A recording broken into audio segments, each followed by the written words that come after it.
Hello friends, this is Carrie and welcome back to I Like Reddit channel. I hope you all are staying healthy and safe in these troubling times. In today's video, we have 3 stories out of the Entitled Parents subreddit, plus 1 story out of the Entitled People subreddit. Let's begin. Our first post is by Fred's Red. My son wants to go in your electric wheelchair. Get out so he can have a go. I've been browsing this sub for a while and never thought I would post on here. Oh, how I was wrong.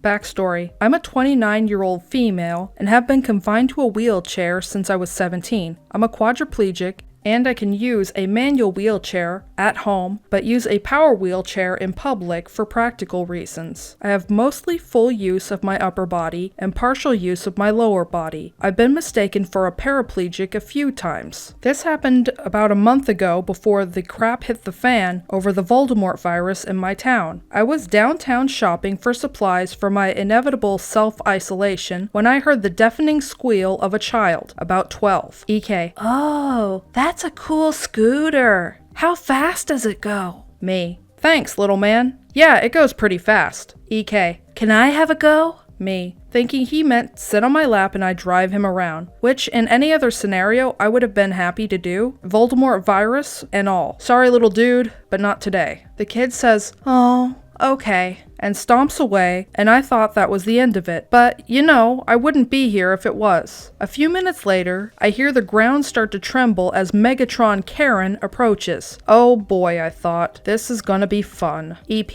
Excuse me, what did you say to my son? Me. Confused. He wanted to ride in my wheelchair. I said no. EP. What did you say to me? You need to respect your elders and not talk down to my poor little angel. You don't even need that wheelchair. I know your legs work. You're just faking it for attention. Now let my son have a ride. She wouldn't have been much older than 35, so obviously not my elder, but even if my nan spoke to me like that, I wouldn't reply kindly. Me. All my patience officially gone. My wheelchair cost more than your car, and you want me to miraculously heal out of my chair so that your dirty crotch goblin can take a joyride? Okay. Edit. Crotch goblin was smirking at me the entire time. Here's where the story gets graphic. I have hypermobility, which makes my joints extremely flexible and dislocation easy and relatively painless. I also have titanium screws in my neck which creak loudly when I move a certain way. Bring on the Frankenstein. I leaned forward, pushed down my right arm, dislocating my shoulder blade with a loud pop. As I twist my neck to make it creak, then I push down with my left hand to contort my arm and hand in an unnatural position. This all happened in a few seconds, but it was enough to make Karen, red-faced and horrified, scream out, "Stop! It's okay! EK, let's go!" And they hurried out of the store. I could hear laughter coming from behind me as my friend who works there walked up to me and said,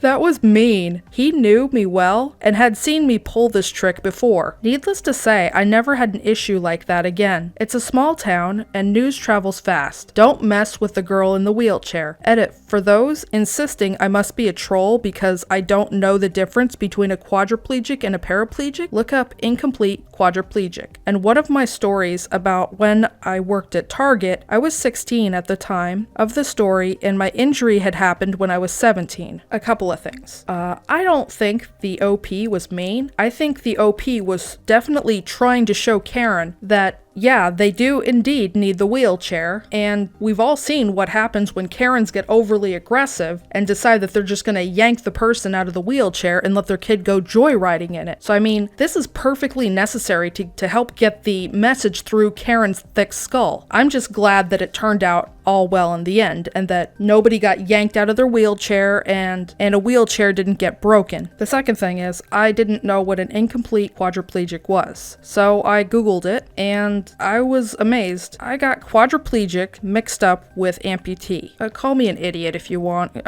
Heck, I called myself an idiot. I'm like, not the same thing. But yeah, I didn't know this existed. But yeah, I guess you learn something new every day, right? But what do you guys think about this story? Do you think the OP did the right thing in teaching Karen a lesson? Please put a comment in the comment section down below. Moving on to our next story. Our next story is posted by SCXLLYY. EM tells me to turn off my gaming PC because it's making her son jealous. Long story short, I moved into a new place recently with 2 stories, and it's very nice and modern. The day my family and I got to the new house, we moved all our furniture in and my gaming PC, and then met the neighbors. This is when we met EM. She also mentioned that she had an 8-year-old son, EK. Our house didn't have blinds, and we never had a chance to install them. My bedroom just happens to face EK's room next door, which has no blinds. I set my gaming PC up on my desk, which is facing EK's window. The second day of living in the house, EM knocks on our front door. EM to my mom, "Can I speak to OP?"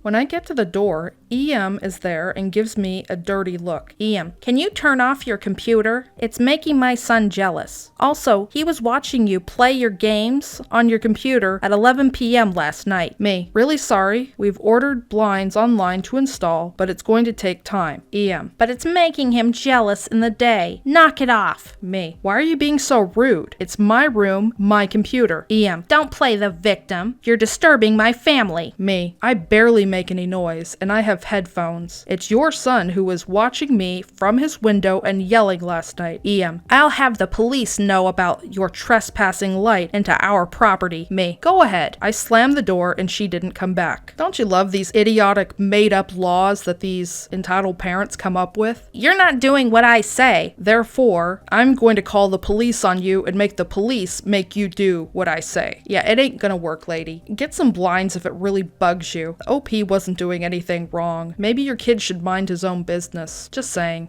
If you've been watching until here and are enjoying my content, please put some heart emojis in the comment section down below. Our next story is by Megator Tornado. EM tries to get me fired after I won't give her kid an award he didn't earn. For background, I used to work at a summer camp as a counselor and as a director of the archery range. One of the things campers had an opportunity to do was sign up for merit badges, including ones for the archery program. The requirements were to pass a short written exam to show that their shooting skills had improved. Because it was summer, and because some kids struggled with tests, I would offer to provide any assistance they might want. I was willing to do anything short of giving them the answers to the test or doing the test for them. The only caveat to this was if they refused my help, then I would leave them to their own devices because there were other kids who did want my help. During one session, a 14-year-old boy, who we'll call Colby, signed up for the badge. By the end of the first archery period, I could tell he was going to have a hard time with the exam. I made an offer to help him and he turned me down. Fast forward to the end of the week. The exam is administered and he bombed it, so he doesn't get a badge. After the closing ceremony, he comes up to me and demands to know why. I explain that he didn't pass half of the requirements. After trying to argue with me about it, he stomps off. About 10 minutes later, he comes back with his mommy in tow. She asks me the same question and I give her the same answer. She goes into a tirade about how her son is a golden child and deserves to have everything. As she's doing this, Colby is standing behind her wearing a smug look. While I'm trying to decide if I'm actually hearing this and trying not to laugh in this woman's face. When she finishes, I tell her it's fine if she believes all this, but I'm still not going to give him a badge because it wouldn't be fair to the other kids. Seeing how their expression changed was priceless. She tells me that she's going to talk to my boss about it. I tell her that if she feels that's necessary, then fine, but I'm pretty sure they'll agree with me. A short while later, I see both of them come speed walking out of my boss's office with anger written all over them. I go into the office and my boss spots me, smiles, and gives me the thumbs up. The only thing I can say to this is probably one of the problems with coming from a generation of people who are given participation trophies and participation achievements, is that when it actually comes up to a test where you actually had to study and practice, they think, oh, I don't have to do either one of those things, even though everybody else told me I had to. But if I harass the examiner, they'll just give me the badge that I deserve, even though I don't deserve it. And if I don't get my way, I'll just have my mom harass the examiner and I'll get it anyway. Well, that's not how it works. You know, the other people who failed the exam probably went back, reviewed their answer to see what they got wrong, and then probably went out to the range to practice some more. That's how you get better, and that's how you would ask to have the exam again, and you'd probably get a better score on it. But that comes from hard work and determination. It doesn't come from just being given something. But what do you guys think? Do you think this has to do with the whole participation trophy BS generation, or is this just an entitled person thinking thinking they don't have to work for something. Please leave your comment in the comment section down below. Moving on to our final story. Our final story is posted by Lemon123. Proposing at people's weddings is not okay. Backstory. My mom and dad split up when I was 12, and I for one was happy that they separated. They were not bad people, they just weren't right for each other. My father still hasn't remarried though. He is dating someone right now. I don't really see why he likes her, but it's dad's decision. My mom started dating a year after the divorce. She met my now stepfather, SF. He had a son who I became quite close to, considering my biological brother went to live with my dad while I lived with my mom. So when my mom announced her wedding, we were all excited. So then stepfather's son became my official stepbrother, SB. Okay, we're done with the backstory, on to the real story. My stepbrother and his girlfriend of 3 years were getting married. Now, girlfriend just happened to be my best friend, so I was extremely excited for them. I was chosen to be the maid of honor, and my biological brother, BB, was the best man. We were all that close. My stepbrother's best friend, A for A-hole, was one of the groomsmen. I never really liked A because he was a total creep. Always tried to hit on me when my stepbrother wasn't there. Stepbrother was quite protective, so I didn't tell him or he would have been arrested for murder. Also, I can stand up for myself. Anyway, once A finally got a girlfriend, he stopped annoying me. So during the planning of the wedding, nothing crazy happened apart from the normal wedding stress. We invited almost everyone we knew, and it was going to be great, or so we thought. The big day arrives, and everyone is ecstatic. The ceremony was beautiful, and everything went great. Then the reception came. It was going great. The groom and the bride, plus the bridesmaids and the groomsmen, were all seated at a table in the front of the venue, while guests were sitting in front of us. So they were all facing our table. Everyone's giving speeches and enjoying the food. Then out of nowhere, A stands up and takes the mic and says he has something very important to say. We were all confused, as he had finished his speech, but we let him talk. Boy, I wish we hadn't. He asked his girlfriend to come up to the table. I already knew where this was going. He starts his speech on how much he loves her and how they were meant to be together. She's smiling, but I think she didn't want this to happen now, of all times. He then kneels down and pulls a ring out of his pocket and asks her to marry him. She says yes. They start running around, showing people the ring. All the while, my best friend, BFF, looks like she was going to cry. My stepbrother and BB